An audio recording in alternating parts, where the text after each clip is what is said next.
Hello everybody, my name is Edson and welcome back to a brand new E3 2019 video. Today we're checking out or giving a roundup of the Microsoft conference which happened yesterday as you guys are seeing this video. I think yesterday as you guys are seeing this. And I'm just going to run through everything that happened. I'm going to talk about all of the games that got announced and just everything they talked about. So to start off the conference, they boldly, very boldly, and I was shocked by this, they started off by talking about the Outer Worlds and showcasing a bit of a trailer for it. Very bold strategy, especially with all the negative press that Epic Games have had with their PC release of this game. But the trailer looked upbeat and it looked fun. So yeah, Outer Worlds looks really good, but like I say, they can't really get rid of the fact that they've made it an Epic Games exclusive for the first year on PC. So there's a lot of negative press around it. I'm surprised they actually led with this, to be honest. Then we got the much rumoured Ninja Theory new IP, Bleeding Edge, which honestly just looks hella fun. It's a 4v4 multiplayer game. It kind of, the way I described it, it looks like a child of Borderlands and Overwatch. And like I said, it's 4v4 multiplayer, shooter action type thing.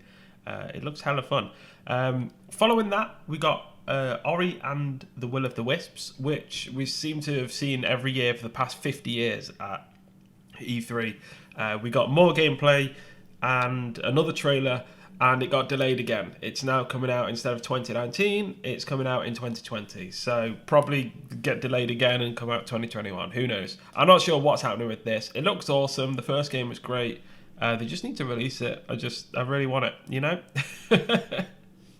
Moving on after that, they talked about Minecraft Dungeons, which is a overhead Diablo-looking roguelike dungeon type thing.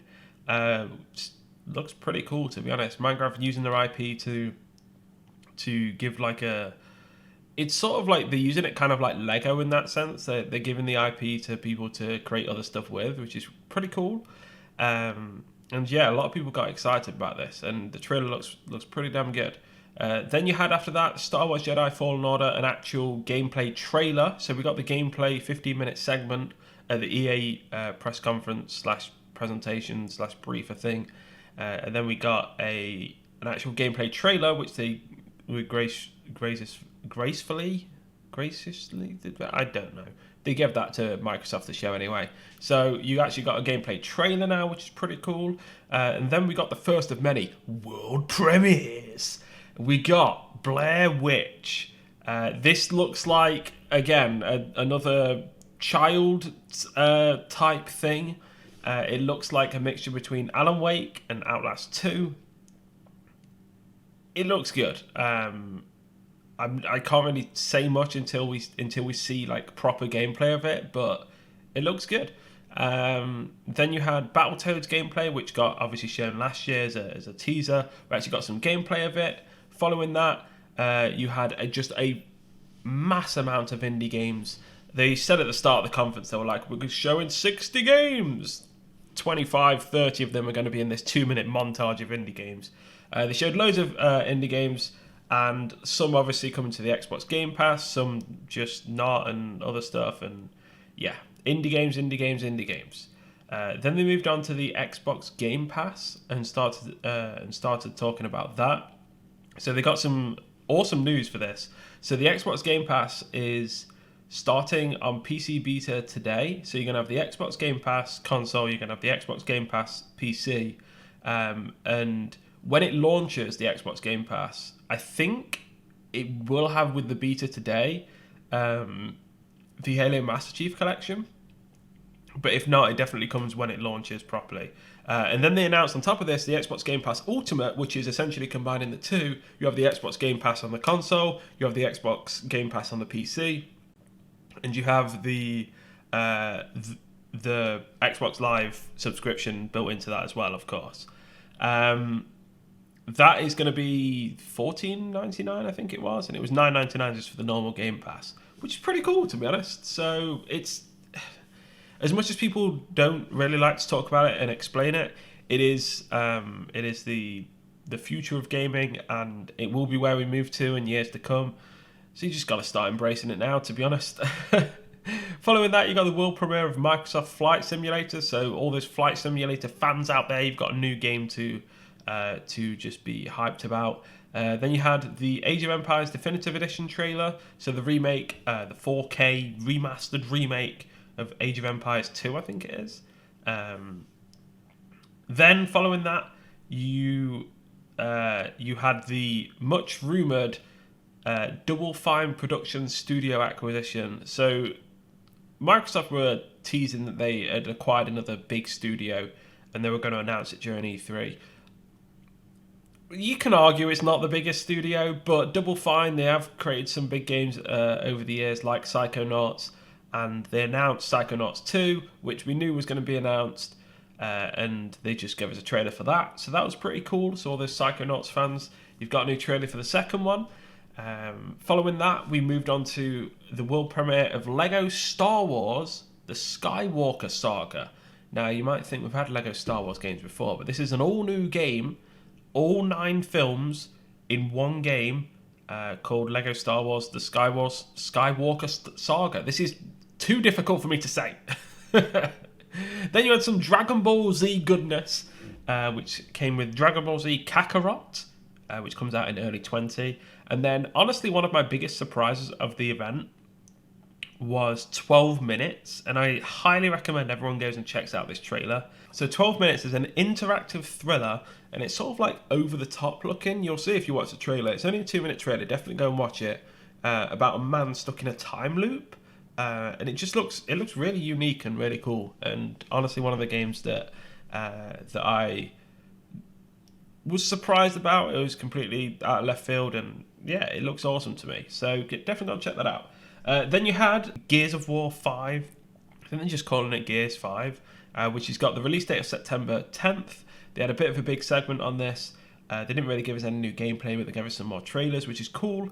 Then they moved on to a bit of hardware, which is the Xbox Elite Controller Series 2, which releases with like loads of new components, and you can charge it in a wireless charge box thing, which is pretty cool.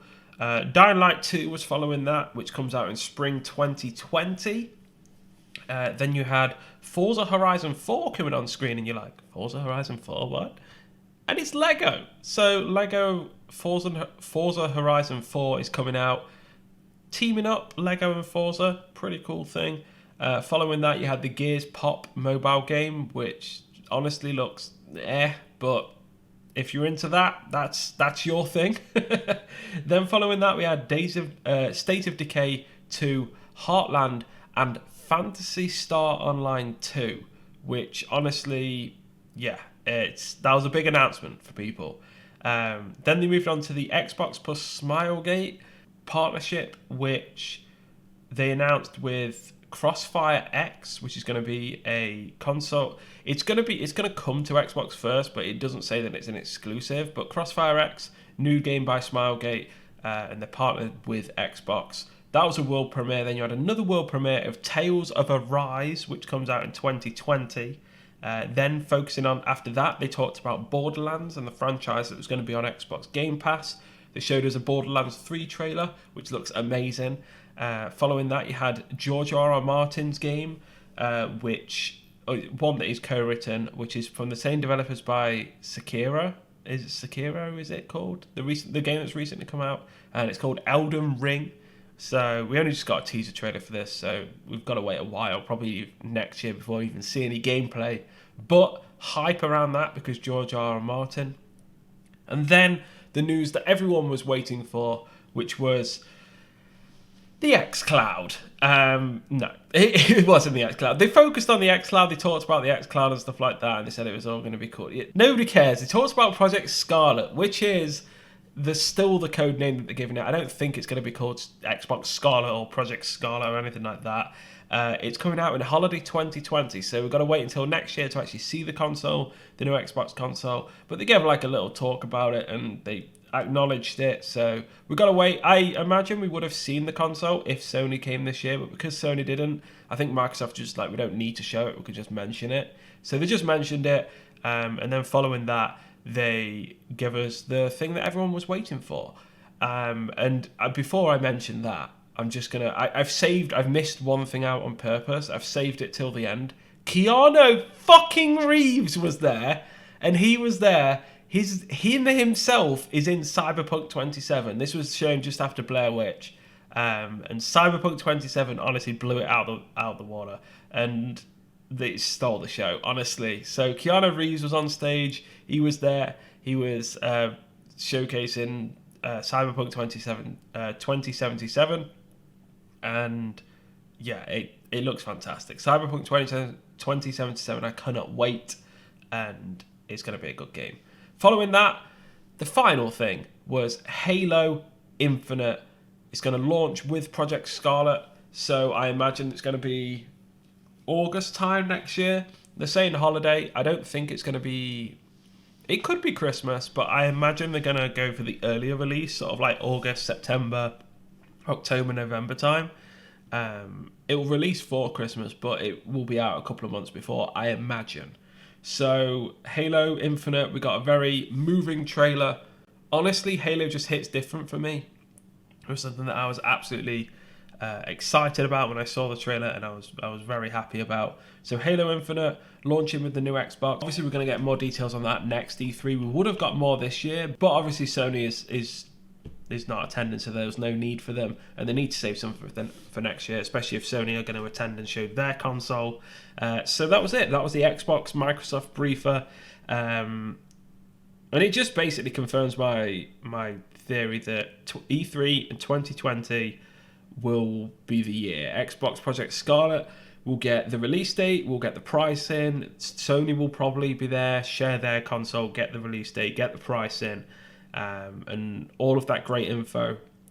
And honestly, I think Sony, all they had to do was do what Xbox did and just come here and just acknowledge it.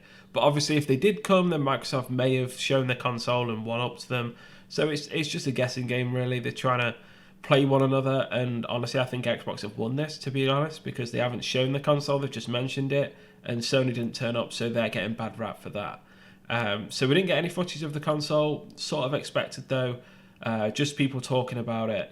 But that's all they really needed to do, because they didn't really need to show anything. Well played by Xbox. I think it was a great conference. I think they gave enough surprises, enough announcements to tie us over until the new console, until they can start actually showing all of the big projects that everyone's been working on. And yeah, I really enjoyed it. So thank you so much for watching. Hopefully you guys have enjoyed this. Let me know what you think of the Xbox briefer conference if you've watched it. If not, make sure you go and check out some of these games, some of the trailers. Come back, let me know what you think, what you're liking, what you're not liking. And thanks so much for watching. We've got the Bethesda conference coming out, the Roundup coming out tomorrow, and the Ubisoft conference coming out the day after. Make sure you look forward to them. Subscribe if you're new, and as always, I'll speak to you all soon. Take care.